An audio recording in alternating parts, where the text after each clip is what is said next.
J'ai tellement été touché que je me suis mis en fait à pleurer tellement j'étais bien. Toute la louange, je n'ai pas vu un seul chant. Je suis incapable de vous dire encore une fois ce qu'ils ont chanté. Ensuite, le prédicateur, le pasteur a parlé, il a fait en fait sa prédication. Je suis également incapable de vous dire ce qu'il a dit tellement j'étais touché, touché, touché, touché, touché, touché, touché, touché, touché. À la fin de la réunion, le pasteur a demandé s'il y avait des personnes qui voulaient donner leur cœur et leur vie à Jésus. C'est tout juste si je savais ce que ça voulait dire. Donner son cœur et sa vie à Jésus. Qu'est-ce que ça veut dire pour quelqu'un qui n'a aucune culture spirituelle?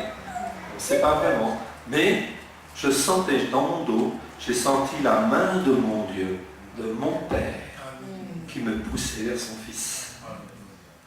Je me suis donc avancé. Le pasteur m'a imposé en fait les mains. Il m'a demandé si je voulais donner mon cœur et ma vie à Jésus. J'ai dit oui. Je suis au bout du rouleau. Ma vie personnelle, c'était un échec. Ma vie professionnelle, je savais que ma propre société, elle était en difficulté, que j'avais en fait de graves difficultés financières, etc., que je n'arrivais pas à m'en sortir. Et en fin de compte, j'étais vraiment au bout du rouleau. 12 heures, 15 heures par jour, pendant 4 ans, etc., sans prendre de vacances, sans rien faire d'autre que de travailler, courir après les choses de ce monde. Ça ne m'a amené à rien. J'étais fatigué. Et là, j'ai vraiment tendu la main à Jésus. Une main sincère, profonde. Et là, j'ai été touché, mais complètement. Vous savez, l'été, quand vous prenez une douche, vous avez l'eau fraîche qui vous coule, en fait, partout, tout autour. Et là, c'était encore 100 fois, 1000 fois plus fort. Ça passait, en fait, à l'intérieur. Ça me traversait, ça me nettoyait tout le corps, tout. J'étais rempli du Saint-Esprit. Je ne savais pas ce que c'était, je ne comprenais pas ce qui m'arrivait, mais ça me faisait un bien fou. Je suis retourné à ma place, je titubais tellement j'étais comme ivre. Et les 2 croyants qui m'ont amené là, ces 2 frères, ils m'ont demandé, mais est-ce que tu veux qu'on te ramène chez toi? Ils ont bien vu que j'étais dans une situation un petit peu délicate, j'étais complètement groggy, je dis non, je vais me débrouiller, ça va aller. Et je suis rentré en fait donc chez moi. Le lendemain matin, j'ai passé une nuit sur les nuages. Le lendemain matin, je suis retourné en fait à mon bureau. Ils sont venus, ils m'ont donné en fait une petite Bible. Et le soir, en fait, j'ai commencé en fait à lire dans cette Bible. Je l'ai ouverte. Et quand j'ai ouvert en fait cette parole de Dieu, pour moi, c'est comme si ça rentrait en fin de compte dans mon cœur. Je trouvais chaque fois que je lisais en fait un passage, ça me donnait des réponses à ma vie personnelle et à ma vie professionnelle. Et c'était comme une nourriture dont j'avais été privé pendant des années. Et aussi j'en avais soif. Je n'ai pas arrêté de lire. J'ai peut-être lu la première soirée, je ne sais pas, 6 heures ou 7 heures, je ne sais pas, je ne peux pas vous dire. Je me suis juste arrêté parce que je me suis dit, il faut que demain j'aille travailler, il faut quand même que je m'occupe de mon entreprise. Donc je me suis couché, le lendemain, en fin de compte, j'étais à mon entreprise, mais je me suis dit, il n'est plus question que je travaille 12 heures ou 15 heures par jour, je termine le plus vite possible, je rentre chez moi, je saute sur ce petit livre, et je continue en fait la lecture. Je passais toutes mes soirées, en fin de compte, à lire, en fait, comme cela. Au bout de quelques jours, j'ai dit, Seigneur, qu'est-ce que tu veux maintenant que je fasse? Je t'ai trouvé, je t'ai retrouvé, mon Père, mon Dieu. Je t'ai retrouvé, je ne veux plus te lâcher. Aussi maintenant, que veux-tu que je fasse? Et le Seigneur m'a dit, tu fermes ta société maintenant.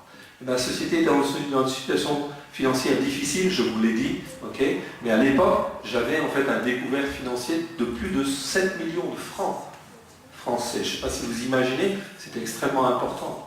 J'ai dit, Seigneur, si je dépose le bilan maintenant, je vais avoir les créanciers, les banquiers sur le dos, etc. Qu'est-ce que je fais? Et le Seigneur me dit, t'occupe pas, c'est mon affaire. Je veux que tu déposes et que tu m'appartiennes maintenant.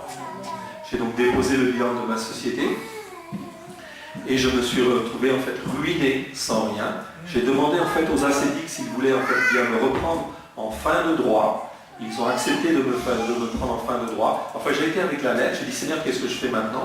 Et j'ai fait la lettre de demande de prise en charge auprès des ascétiques et j'ai dit Seigneur, est-ce que c'est bien ça que tu veux que je fasse? J'ai reçu la confirmation de ça, j'ai envoyé ma lettre. Quelques jours après, en fait, les ascétiques me répondent oui, c'est d'accord, on vous prend en charge. Et là, effectivement, donc, je me suis retrouvé en fin de droit et j'ai touché l'équivalent de 450 € pendant 8 ans. Amen. Et pendant 8 ans, j'avais beau envoyer des CV, etc. à droite à gauche, le Seigneur n'a jamais permis qu'aucune porte ne s'ouvre. Pourquoi? Parce que comme je n'avais pas en fin de compte d'expérience au niveau spirituel, eh bien pendant 8 ans, j'ai lu la parole de Dieu, etc. J'ai lu, relu, je passais mes journées à lire la parole de Dieu, et chaque fois que je sortais en fin de compte de chez moi, je parlais en fait à un passant, le premier passant qui était devant moi, etc. Je lui témoignais du Seigneur, etc. Okay? Pour moi, c'était une vie formidable. Pendant ces 8 ans, j'ai appris en fin de compte ce que c'était en fait les protestants, les évangéliques, les charismatiques, etc. Tout ça, je ne connaissais vraiment rien en fait à tout ça. Et j'ai approfondi en fait les Écritures pendant 8 ans. Le Seigneur m'a mis à part pendant 8 ans. Amen. Amen. Ça a été absolument super pour moi. Les gens en fait même se demandaient, mais vous devez souffrir le fait d'être au chômage, de n'avoir que 450 € par mois. Je n'ai jamais manqué pendant ces 8 ans, je peux vous dire, je n'ai jamais manqué de quoi que ce soit. Le Seigneur a toujours pourvu. Amen. Amen.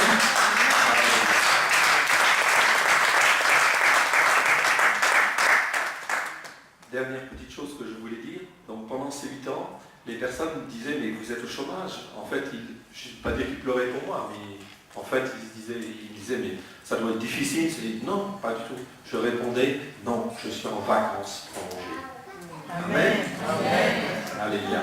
Dernière petite chose, dès le premier jour où j'ai donné mon cœur et ma vie à Jésus, j'ai senti en fin de compte que j'appartenais en fait à Dieu et que du fait de mes origines juives, en fait, je voulais retrouver ma place en tant que juif, etc., juif messianique. Et donc j'ai essayé en fait de retrouver mes racines juives, c'est pour ça que je vais de temps en temps dans les synagogues, etc., pour retrouver les racines de mes pères que j'ai en fait perdues depuis très longtemps. Pour moi, c'est extrêmement, extrêmement important parce que cela correspond à retrouver mon identité au travers de Yeshua, là où Dieu le veut, comme il le veut.